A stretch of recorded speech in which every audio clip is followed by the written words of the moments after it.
अस्सलाम वालेकुम। Doctor Danish serial focus के साथ हाजिर है। बड़ी सिचुएशन बड़ी ज़बरदस्त हो गई है सुप्रीम कोर्ट में वाडा साहब जो हुकूमती रुकन हैं, जो बहुत ही एक अहम इमरान खान के दोस्त हैं, इलेक्शन कमीशन ने उनको नाअहल कर दिया 62(1)(f) के तहत, और ये सामने आ रही है कि उनको भी तायात नाअहली कर दिया गया है। अच्छा, हम अपनी कानूनी पॉइंट को बाद में रखेंगे, पहले हम सूरत हाल आपके सामने रख दें कि बड़ा दिलचस्प सूरत हाल है। सुप्रीम कोर्ट में एक तरफ वसीम सज्जाद वाडा साहब के केस को लेके जाते हैं और कहते हैं कि इलेक्शन कमीशन के पास ये इख्तियार नहीं है कि वो 62(1)(f) के तहत तायात नाअहल करे। ये उनका मुद्दा। इससे आगे उन्होंने ये नहीं कहा कि 62(1)(f) जो है उसकी तशरीह होनी चाहिए, कौन कर सकता है कौन नहीं कर सकता है। उन्होंने अपने केस को बहुत लिमिटेड रखा है और उन्होंने ये कहा है कि 62(1)(f) के तहत जो डिस्क्वालिफिकेशन का एक आर्टिकल है आइन का, उसके तहत फैसल वाडा साहब की नाअहली इलेक्शन कमीशन का इस्तेहकाक नहीं है। वसीम सज्जाद साहब आपके ऑफ द रिकॉर्ड बाद में ये बात कर रहे थे कि जी ये इस्तेहकाक अदालत का है। बाहर उन्होंने जो पुली उठाई है वो मैंने बता दिया है। अच्छा, अब सुप्रीम कोर्ट में आपको पता है एक केस पहले ही मौजूद है सुप्रीम कोर्ट बार एसोसिएशन के हवाले से कि जी तायात नाअहली जो है वो कानून में नहीं है, 62(1)(f) में नहीं है। गोया सुप्रीम कोर्ट ने जो तायात नाअहली किए वो भी गलत है। एक तरीके से supreme court bar association challenge करता है अपने पिटीशन में। बहुत सारी बातें उन्होंने कही है, अदालत का इस्तेहकाक भी रखा है, रिस्पेक्ट भी रखी है, लेकिन अपने इस मुद्दे को भी सामने रखा है कि तायात नाअहली जो है वो कानून और आइन में नहीं है और 62(1)(f) में मुद्दत का कोई मामला नहीं है। तो गोया सुप्रीम कोर्ट ने जो तायात नाअहली दी है वो गैर आइनी गैर कानूनी है। तो अब सुप्रीम कोर्ट ने इस पिटीशन को जो कि फैसल वाडा की थी उसको एक्सेप्ट किया है और कहा कि बड़ी मुनफरिद ये एक केस है जिसको वो एक्सेप्ट कर रहे हैं। और मुनफरिद केस इस पर उन्होंने रिमार्क्स दिया, जो रिमार्क्स इम्पॉर्टेंट है। एक तो उन्होंने ये रिमार्क्स दिया कि ये मुनफरिद केस है और क्या इलेक्शन कमीशन नाअहली या तायात नाअहली कर सकती है, ये वो फोरम है या नहीं है।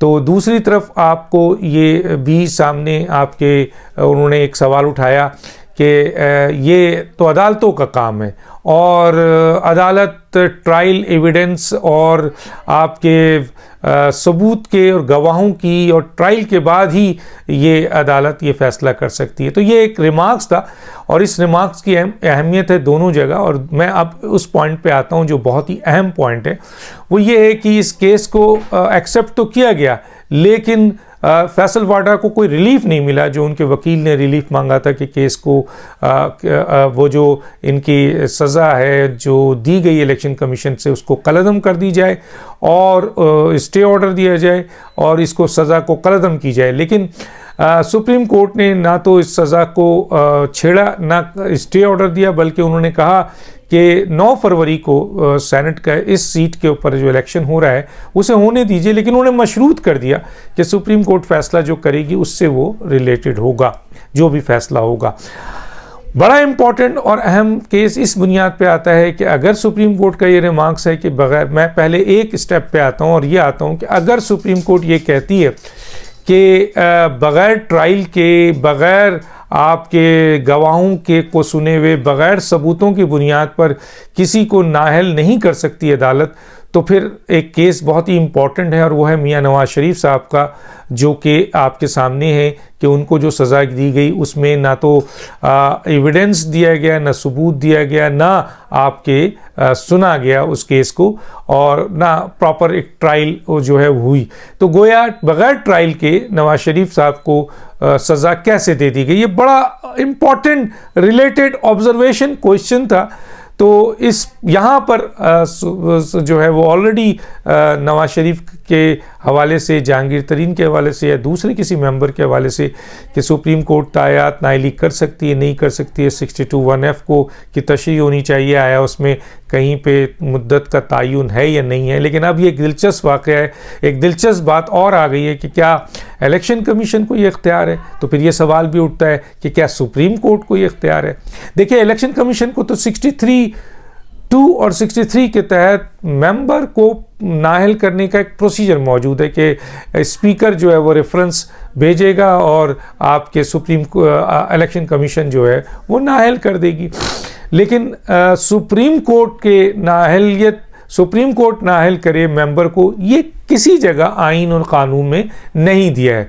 तो अगर आप ज़बरदस्ती किसी चीज़ से फ़ैसला ले लें तो वो यकीनन गैर आइनी, गैर कानूनी होगा।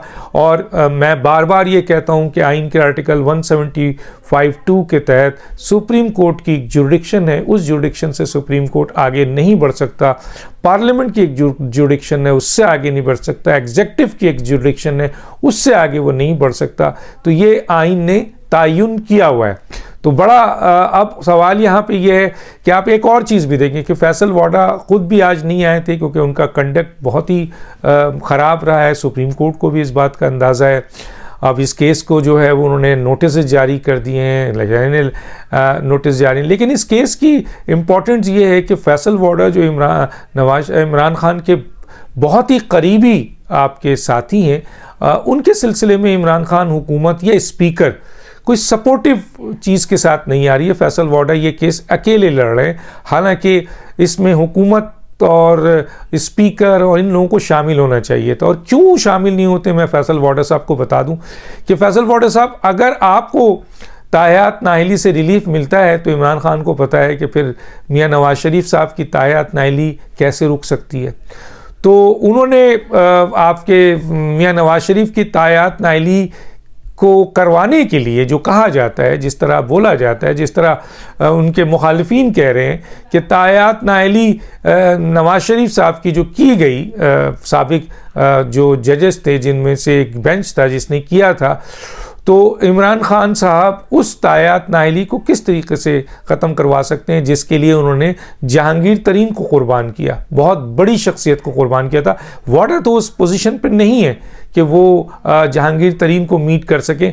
तो नवाज शरीफ की तायात नाअहली के लिए जब इमरान खान अपने आप को बचाकर जहांगीर तरीन को कुर्बान कर सकते हैं, तो फैसल वाडा को क्यों नहीं कर सकते हैं कुर्बान कि भाई तायात नाअहली किसी सूरत में ना छेड़ी जाए, जो जिस जगह पे जो केस है जैसे है वैसे रखा जाए। तो वो फैसल वाडा की कैसे मदद करेंगे? अगर फैसल वाडा की तायात नाअहली रिलीज़ हो जाती है कि इलेक्शन कमीशन ये नहीं कर सकता, तो फिर ये सवाल भी आएगा कि क्या सुप्रीम कोर्ट ये कर सकता है? और सुप्रीम कोर्ट की ऑब्जर्वेशन आज की मौजूद है जिसमें उन्होंने कहा है कि भाई ट्रायल के बगैर, एविडेंस के बगैर, सबूत के बगैर, इन चीज़ों के बगैर जो है वो आपके नहीं नाअहली हो सकती।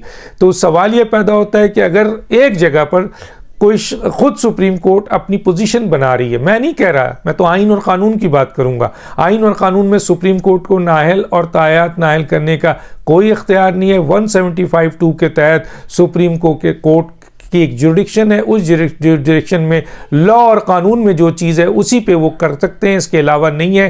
कानून और आइन में जो 62(1)(f) है उसमें कहीं जो है वो डिस्क्वालिफिकेशन की जो है वो कंडीशंस है, उसमें ये नहीं बताया गया है कि ये सुप्रीम कोर्ट कर सकता है और कितनी मुद्दत तक कर सकता है। तो ये मेरा पॉइंट ऑफ व्यू है। सुप्रीम कोर्ट ने अपनी ऑब्जर्वेशन दी है कि जनाब ट्रायल के बगैर और एविडेंस के बगैर और सबूतों के बगैर जो है वो नाअहली नहीं हो सकती, तायात नहीं हो सकती।